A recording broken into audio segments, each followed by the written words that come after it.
नमस्कार, आप देख रहे हैं वी स्टार न्यूज। मैं हूं दिवाकर विक्रम सिंह। गंगा सफाई को लेकर के पूरे देश में दशकों से चल रहा अभियान एक मुकाम पर पहुंचना चाहिए, लेकिन अभी भी गंगा की सफाई पूरी तरह से हो सकी है ऐसा दावा न तो केंद्र सरकार कर सकती है और न राज्य सरकारें। हालांकि केंद्र और राज्य सरकारें मिलकर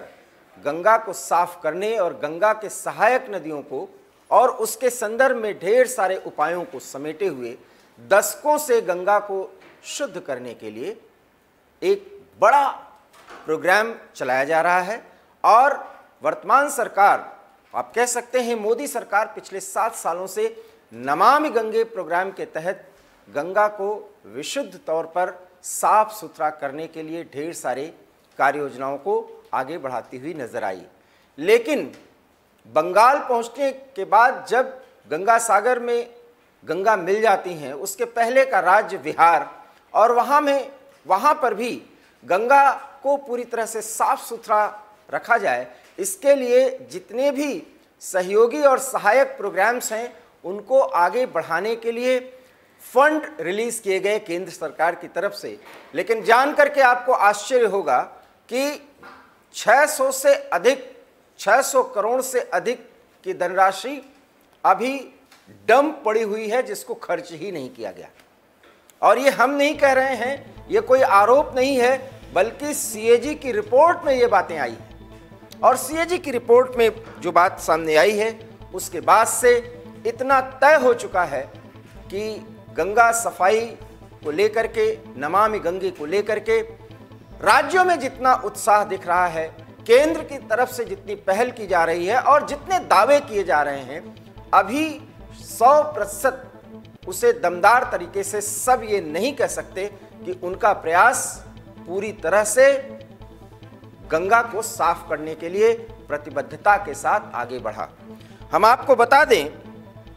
कि नियंत्रक एवं महालेखा परीक्षक सीएजी की रिपोर्ट में खुलासा हुआ है कि बिहार सरकार ने फंड के बड़े हिस्से का अब तक इस्तेमाल ही नहीं किया है। राजधानी पटना में सीवरेज इंफ्रास्ट्रक्चर को मजबूत करने के लिए ये पैसा केंद्र की तरफ से आवंटित किया गया था। बिहार विधानसभा में हाल में ही रखे गए सीएजी रिपोर्ट में कहा गया कि इस योजना के तहत 4 वित्त वर्ष में 684 करोड़ रुपए का इस्तेमाल करना था। लेकिन Bihar state Ganga river conservation and program management society अर्थात BGCMS की ओर से इसका इस्तेमाल किया ही नहीं गया। रिपोर्ट में कहा गया है कि ऑडिट से पता चलता है कि 2016-17 से 2019-20 के बीच केवल 16 से 50% फंड का इस्तेमाल किया गया। National mission for clean Ganga NMCG ने पिछले फंड का इस्तेमाल सुनिश्चित करने के बिना अगली किस्त भी जारी कर दी। ये एक महत्वपूर्ण बात है, जिससे BGCMS के सेविंग अकाउंट में 683.10 करोड़ रुपए बेकार पड़े रहे। ये डंपिंग स्थिति होती है किसी भी धनराशि की। और बिहार सरकार और नमामि गंगे प्रोजेक्ट से जुड़े हुए लोग जो बिहार में जहां गंगा बहती हैं सीवेज प्लांट के लिए जो प्रयास कर रहे थे, उनके प्रयास में कितनी उदासीनता है इसका नमूना है ये, इसका प्रमाण है ये। यह भी कहा गया कि पूर्वी भारत में कोलकाता के बाद दूसरे सबसे बड़े शहरी क्षेत्र पटना में ड्रेनेज सिस्टम 200 साल पुराना है। ये कितनी बड़ी बात है और विरोधाभासी बातें हैं जब हम आधुनिकता की बात करते हैं। और विडंबना है कि 200 साल पुराना ड्रेनेज सिस्टम है। और ऐसा है भी, जब किसी भी बारिश के मौसम में पटना की स्थिति बिल्कुल एक नदी की तरह हो जाती है, ये ड्रेनेज सिस्टम की गड़बड़ी के कारण ही आपको अक्सर हर मानसून के मौसम में देखने को मिलता है। तो आज आपको वी स्टार न्यूज़ के माध्यम से जानने को ये मिला कि वहाँ का ड्रेनेज सिस्टम 200 साल पुराना है और अब वो पूरी तरह से जर्जर हो चुका है, खराब हो चुका है। ऑडिट रिपोर्ट में यह भी कहा गया है कि बिहार में सीवरेज इंफ्रास्ट्रक्चर, जिसमें पटना भी शामिल है, उसकी कमी की वजह से 2016-17 में मैक्सिमम टोटल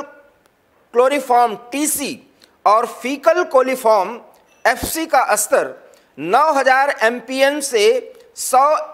ml और 3100 MPN से 100 ml से बढ़कर 2019-20 में बढ़कर 16000 MPN और 100 ml TC और FC हो गया।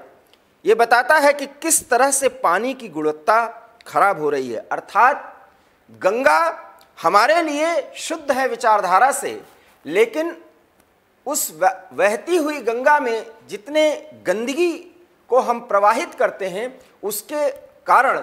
जल का जो गुणवत्ता स्तर है वो इतना खराब हो चुका है कि उसके बारे में कुछ कहा ही नहीं जा सकता। रिपोर्ट में कहा गया है कि परियोजना की कार्यकारिणी agency Bihar urban infrastructure development corporation limited अर्थात VUIDCO समय पर काम करने में विफल रही। ये बड़ी बातें हैं जो हम आपको बताने की कोशिश कर रहे हैं कि VUIDCO किस तरह से काम उसे करना चाहिए था जो वो नहीं कर पाई। और CAG रिपोर्ट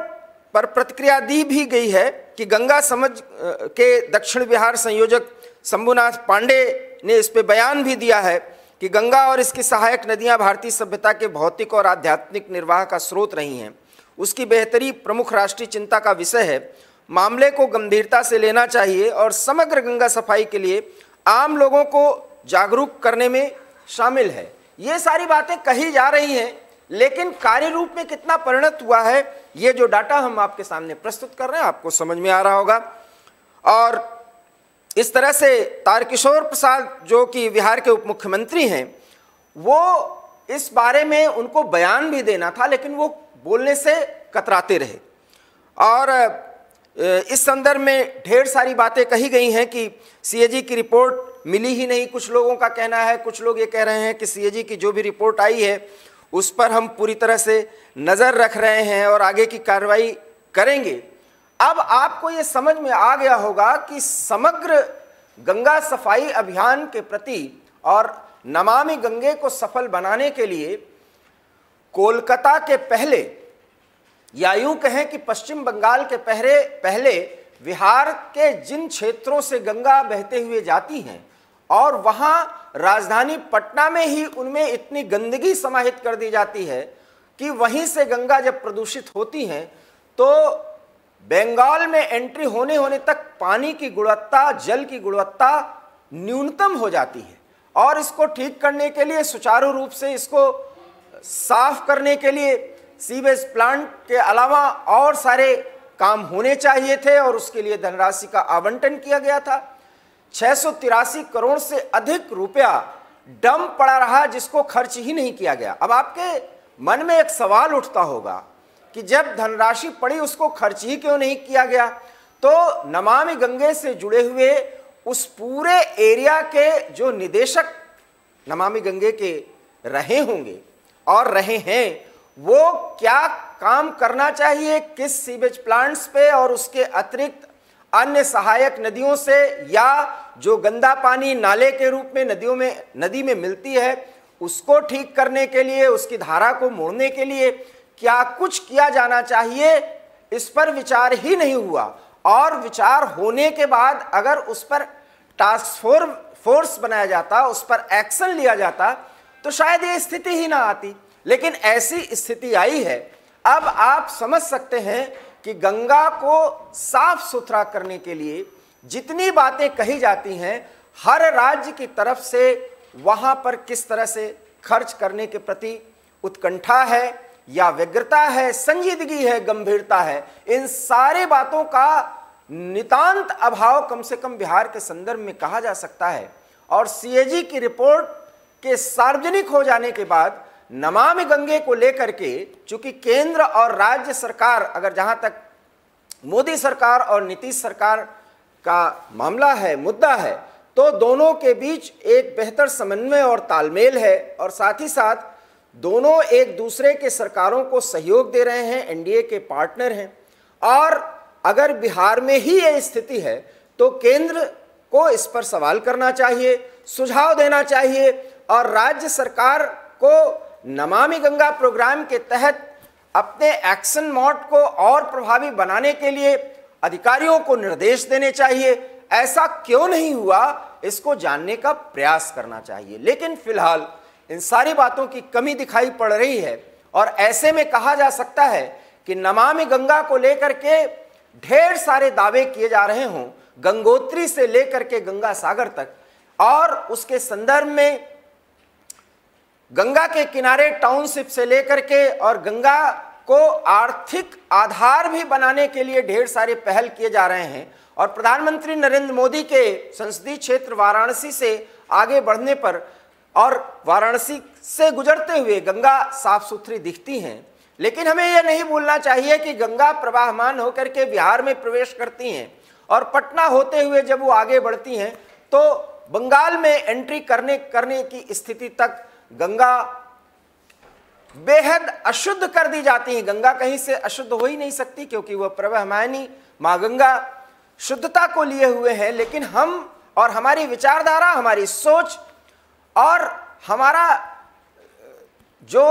दैनिक क्रिया है, खास करके औद्योगिकरण को लेकर के और अनाप शनाप शहरीकरण के कारण गंदगी को हम गंगा में समाहित करते हैं, उसको प्रदूषित करते हैं, उसके प्रति कोई जागरूकता लाई जानी चाहिए, लोगों को जागरूक करना चाहिए और साथ ही साथ गंदगी के लिए जिम्मेदार सभी कारकों को समाप्त करना या उनको एक नई दिशा देने की कोशिश करना चाहिए। ये टास्क फोर्स ही या नमामि गंगे प्रोजेक्ट को आगे बढ़ाने के लिए केंद्र और राज्य सरकार के अधिकारियों को, जो इसके लिए जिम्मेदार हैं, उनको त्वरित एक्शन लेना चाहिए और एक्शन लेने के बाद जब काम होगा तो पैसे या धनराशि खर्च किए जाएंगे। लेकिन 683 करोड़ से अधिक की धनराशि अगर डम पड़ी हुई है जिसको खर्च ही नहीं किया गया, तो आप समझ सकते हैं कि बिहार से जहां से भी गंगा निकल रही है और विशेष करके राजधानी पटना के संदर्भ में हम कह रहे हैं, जहां के ड्रेनेज सिस्टम के बारे में कहा गया कि 200 साल से भी अधिक पुराना है, उन सारे ड्रेनेज सिस्टम को ठीक करते करते अगर गंगा सफाई अभियान को और नमामि गंगे प्रोजेक्ट को आगे बढ़ाया जाता तो बिहार से आगे होते हुए कोलकाता और कोलकाता के बाद जब गंगा सागर में गंगा मिलती हैं तो शुद्धता के एक परिमाण में, आप कह सकते हैं परिमाण में, और उसके प्रमाण के रूप में जो भी बातें सामने आती उसका कोई मतलब होता। लेकिन मतलब इसलिए नहीं है क्योंकि नमामि गंगे को लेकर के जितनी संजीदगी और गंभीरता केंद्र की ओर से और दिखाई जाती रही और समय समय पर दावे किए जाते रहे हैं, और बिहार सरकार और बिहार का नमामि गंगा प्रोजेक्ट भी केंद्र की ही देखरेख में अगर चल रहा है और राज्य सरकार को उसमें सहयोग करना पड़ता है और सहयोग करती भी है राज्य सरकारें, तो फिर नीतीश सरकार से और नमामि गंगा प्रोजेक्ट से जुड़े हुए लोगों से केंद्र को क्यों नहीं पूछना चाहिए कि आखिर में यह धनराशि क्यों नहीं खर्च किया गया। इसके लिए जिम्मेदार दोनों सरकारों को होना होगा और नमामि गंगा प्रोजेक्ट से जुड़े हुए अधिकारियों को भी इसके लिए जिम्मेदार मानना होगा। और सीएजी की रिपोर्ट के आने के बाद एक महत्वपूर्ण सवाल ये होता है कि आखिर में बिहार में गंगा को क्यों मैली रखने की प्रक्रिया में नमामि गंगा प्रोजेक्ट से जुड़े हुए लोग और राज्य सरकार उदासीन है, और केंद्र भी उसमें क्यों नहीं दखल दे रहा है। देना चाहिए केंद्र सरकार को, क्योंकि नमामि गंगा प्रोजेक्ट को लेकर के ढेर सारी बातें समय समय पर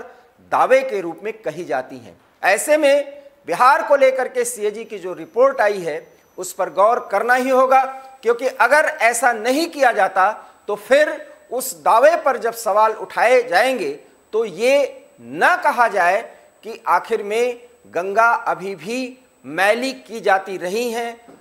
रही हैं और आगे भी लोगों का इरादा नहीं है कि गंगा को लेकर के उनका दृष्टिकोण क्या होना चाहिए। राजधानी पटना सहित पूरे बिहार में गंगा सफाई अभियान और नमामि गंगे को लेकर के जो भी प्रोजेक्ट्स के बिंदु हैं उस पर गौर किया जाए, और अगर ऐसा होता है तो हम भी मानेंगे कि एबी स्टार न्यूज़ के माध्यम से अगर हम जो आह्वान कर रहे हैं, जो अनुरोध कर रहे हैं और इस खबर को और उसकी गंभीरता को समझाने की कोशिश कर रहे हैं, और केंद्र को भी इसमें दखल देना चाहिए और सीएजी की रिपोर्ट को संज्ञान में लेते हुए राज्य सरकार से त्वरित कार्रवाई और त्वरित